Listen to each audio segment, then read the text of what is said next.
असम इस वक्त भारत के लिए सबसे बड़ी परीक्षा, सबसे बड़े इम्तहान की जगह है। तो जब आप अफगानिस्तान को लेकर इतना चिंतित हैं, तो असम में सारे लोगों के साथ ये क्यों नहीं होना चाहिए? असम के मुसलमानों को क्यों नहीं अधिकार मिलना चाहिए?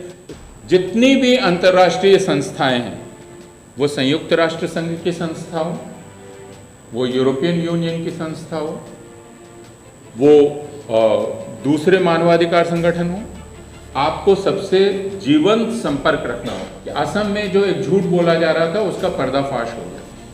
वो झूठ ये था कि असमिया, स्थानीय असमिया लोग एक हैं, हिंदू हो या मुसलमान, और हमको सिर्फ परेशानी है जो बाहर के लोग आ गए, वो हिंदू हो या मुसलमान। लेकिन अब तो ये पता चल गया कि ये बात झूठ है। जो असम में कई दशकों से 50 साल, 60 साल, 100 साल से जो लोग रह रहे हैं, वैसे मुसलमानों को भी कहा जा रहा है कि अब आपको हम कभी भी हटा देंगे। ये सोच के मत रहिए कि नहीं नहीं, ये तो हमारा ही मामला है, घर की बात है, घर ही में रहना चाहिए। ये सोच के मत रहिए। आपको पूरी दुनिया से बात करनी पड़ेगी। अगर कुछ लोग बोलेंगे कि आप एक ही बात बोले जा रहे हैं, तो हम ये कहेंगे कि जुल्म भी एक ही हो रहा है, और वो रोज हो रहा है। जब जुल्म रोज हो रहा होगा, तो मुझे जुल्म की बात भी रोज करनी पड़ेगी। लेकिन एक बार जब बोडोलैंड बन गया, तो फिर मैं ये नहीं बताना चाह रहा हूं यहां पर कि ठीक ठीक बोडो जनसंख्या कितनी है। अगर आप सारे वहां जितने भी समुदाय हैं, सबको ले लेंगे, तो बोडो तो उसका एक हिस्सा ही है ना। बोडोलैंड में सिर्फ बोडो तो नहीं रह रहा है, बोडोलैंड में और लोग भी रह रहे हैं। सिर्फ बोडो भाषी नहीं रह रहा, और भाषी भी रह रहे हैं। उनके अधिकारों का क्या होगा? क्योंकि हम तो एक ऐसे देश में रह रहे हैं जहां समान अधिकार की हम बात करते हैं। आपने बोडोलैंड बनाया, अगर आप उधर गोरखालैंड की बात कर रहे हैं तो ठीक है, लेकिन क्या वहां बोडो लोगों का अधिकार बाकी लोगों के अधिकार से ऊपर होगा? ये पूछने का प्रश्न है, जो प्रश्न हम लोग प्रायः नहीं करते। और इसलिए अब असम में परिस्थिति आ गई है। एक परिस्थिति तो ये है कि हम लोग एक दूसरे से झूठ भी बोलने लगे। जो हम करते हैं, जो हम दिल में मानते हैं, उसको बाहर नहीं बोलते। जैसे असम में बहुत दिनों से जो बात बाहर के लोगों को बताई जाती रही है, वो ये कि नहीं नहीं, हमारी समस्या असम के मुसलमानों से नहीं है, स्थानीय मुसलमानों से नहीं है। हमारी समस्या तो है गैर असमिया जो हैं उनसे, वो हिंदू हो या मुसलमान हो, उनसे हमारी समस्या है। लेकिन अब तो ये पता चल गया ना,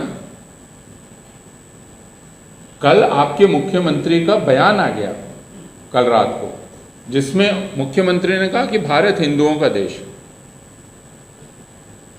तो फिर ये कहना ही गलत है ना कि हमारी समस्या स्थानीय असमिया मुसलमानों से नहीं है। और असमिया मुसलमान होने का मतलब क्या है, बोडोलैंड का मुसलमान होने का मतलब क्या है, ये भी पता चलना चाहिए। मान लीजिए कोई मुसलमान जो बोडोलैंड में जिसके दादा नहीं पैदा हुए, वो जाकर वहां बस गया, तो उसको आप अधिकार देंगे कि नहीं देंगे? आप कहेंगे कि वो हिंदी बोल रहा है इसलिए नहीं देंगे उसको, वो बांग्ला बोल रहा है इसलिए नहीं देंगे उसको अधिकार। तो मैं ये कहना चाहता हूं कि असम इस वक्त भारत के लिए सबसे बड़ी परीक्षा, सबसे बड़े इम्तहान की जगह है। और उसमें आपकी भूमिका बहुत कठिन है। आप मुसलमान हैं, आपके अधिकार छीने जा रहे हैं, आपके साथ ज्यादती हो रही है, आपके सर पे तलवार लटक रही है, तो आपको लड़ना ही होगा। परेशानी हमारे साथ ये है, या हमारी समस्या ये है, या हमारा परिवेश ये है कि हमें जो भी संघर्ष करना है, वो संसदीय लोकतंत्र, संसदीय जनतंत्र और संविधान, इसके मर्यादा में वह संघर्ष करना है। यह संघर्ष जीत पाए इसके लिए हमको ज़्यादा से ज़्यादा लोगों को साथ में लाना पड़ेगा, क्योंकि कोई भी तबका, कोई भी एक हिस्सा अपनी लड़ाई अकेले नहीं जीत सकता। उसको लोगों को साथ लेना पड़ेगा, दोस्ती बनानी पड़ेगी, एकजुटता बनानी पड़ेगी। और इसलिए मैं ये समझता हूँ कि ये आपका काम नहीं है, ये हम लोगों का काम है कि हम इस बात को देश के दूसरी जगहों में ले जाएं, दिल्ली में ले जाएं। और इस हॉल में जब आप फिर आएँ तो ये हॉल कम से कम 3/4 दिल्ली के लोगों से भरा हो, आपसे नहीं। आप ज़रूर आइए, आपका फिर से स्वागत होगा, लेकिन दिल्ली के लोगों में उत्सुकता होनी चाहिए और आपके संघर्ष में उनको शामिल होना चाहिए। तो मैं आपको कोई निर्देश देने की स्थिति में नहीं हूँ, क्योंकि उस जगह पर आप हैं, आपको झेलना है। लेकिन मैं सिर्फ यह कह सकता हूँ कि 2 तरह की एकजुटता बनाने की आवश्यकता है। एक, भारतवर्ष के अलग अलग प्रकार के संगठनों से आपको लगातार बातचीत करनी पड़ेगी। ये एक बार जैसे आप दिल्ली आए, आपने खबर कर दी, लेकिन आप उसमें करना यह पड़ेगा। और 2-3 तरीके हैं जिनको मैं फिर अलग नहीं बताना चाहता, कि जो मानवाधिकार संगठन है, आपको लगातार उनसे संवाद करना पड़ेगा। जैसे आप अभी दिल्ली आ गए, लेकिन अगर आने के पहले 3 हफ्ता पहले, 2 हफ्ता पहले से आपने लगातार संवाद किया होता कि नहीं, हमको चाहिए ही चाहिए आप लोगों की उपस्थिति, तो यह संवाद आपको सिर्फ आने के समय नहीं, लगातार करना पड़ेगा। और पूरे भारत के, तमिलनाडु के लोगों से करना पड़ेगा, केरल के लोगों से करना पड़ेगा, सिर्फ दिल्ली के लोगों से नहीं, सबसे, केरल, तमिलनाडु, आंध्र प्रदेश, इन सब जगह से आपको बात करनी पड़ेगी। दूसरा, आपको अंतर्राष्ट्रीय स्तर पर बात करनी पड़ेगी।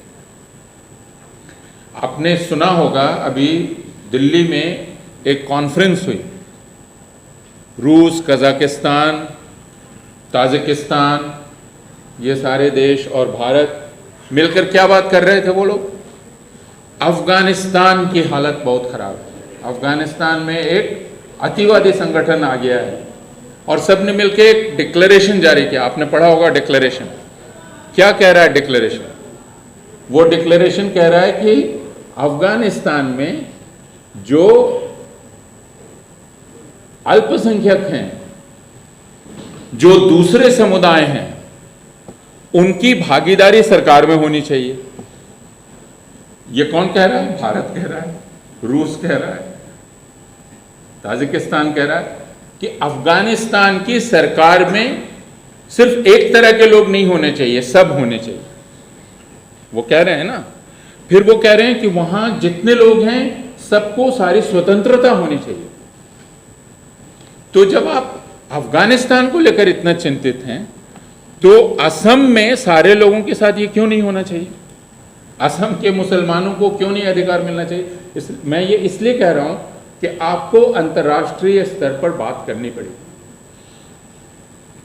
जितनी भी अंतर्राष्ट्रीय संस्थाएं हैं, वो संयुक्त राष्ट्र संघ की संस्था हो, वो यूरोपियन यूनियन की संस्था हो, वो दूसरे मानवाधिकार संगठन हो, आपको सबसे जीवंत संपर्क रखना होगा, क्योंकि यह संघर्ष आपका बहुत लंबा है, बहुत लंबा है और बहुत कड़ा संघर्ष है। क्योंकि एक झूठ, मैंने कहा और मैं अपनी बात खत्म कर रहा हूं, कि असम में जो एक झूठ बोला जा रहा था उसका पर्दाफाश हो गया। वो झूठ ये था कि असमिया, स्थानीय असमिया लोग एक हैं, हिंदू हो या मुसलमान, और हमको सिर्फ परेशानी है जो बाहर के लोग आ गए, वो हिंदू हो या मुसलमान। लेकिन अब तो ये पता चल गया कि यह बात झूठ है। जो असम में कई दशकों से 50 साल, 60 साल, 100 साल से जो लोग रह रहे हैं, वैसे मुसलमानों को भी कहा जा रहा है कि अब आप को हम कभी भी हटा देंगे, है ना। और जो सिपाजार में हटाया, उसके बाद क्या कहा हेमंत बिस्वा शर्मा ने? उन्होंने कहा कि जब ये पता चल जाएगा, प्रमाण मिल जाएगा कि ये यहाँ के हैं, तब हम इनको कॉम्पेंसेशन देंगे, तब हम इनको रिहैबिलिटेट करेंगे, फिर से पुनर्वास इनका करेंगे जब ये निश्चित हो जाएगा कि ये यहाँ के हैं। अब वो निश्चित कौन करेगा? आप ही करेंगे, आप ही का फॉरेनर ट्रिब्यूनल करेगा। और फॉरेनर ट्रिब्यूनल कैसे चलता है कि जितना फॉरेनर निकालोगे उतना तुम्हारी तरक्की होगी, इस पर चल रहा है ना फॉरेनर ट्रिब्यूनल। तो फॉरेनर पैदा करना है। फॉरेनर कौन बनेगा? मुसलमान ही बनेगा, और कौन बनेगा फॉरेनर? तो वैसी हालत में यह झूठ जो बोला जा रहा था उसका तो पर्दाफाश हो गया, वो झूठ था। तो हमें अब स्पष्ट रूप से अपनी बात कहनी चाहिए।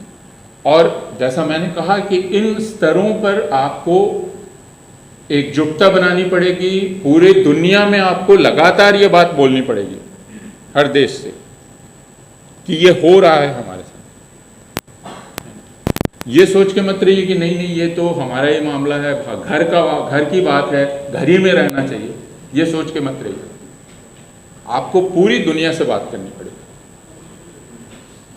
मैं सिर्फ ये आपको भरोसा दिला सकता हूँ कि हम लोग इस बात को जितनी दूर ले जा सकते हैं ले जाएंगे, और हम उसको बोलने से नहीं थकेंगे। अगर कुछ लोग बोलेंगे कि आप एक ही बात बोले जा रहे हैं, तो हम ये कहेंगे कि जुल्म भी एक ही हो रहा है और वो रोज हो रहा है। जब जुल्म रोज हो रहा होगा तो मुझे जुल्म की बात भी रोज करनी पड़ेगी। इसलिए मुझे इस बात की बहुत तसल्ली है।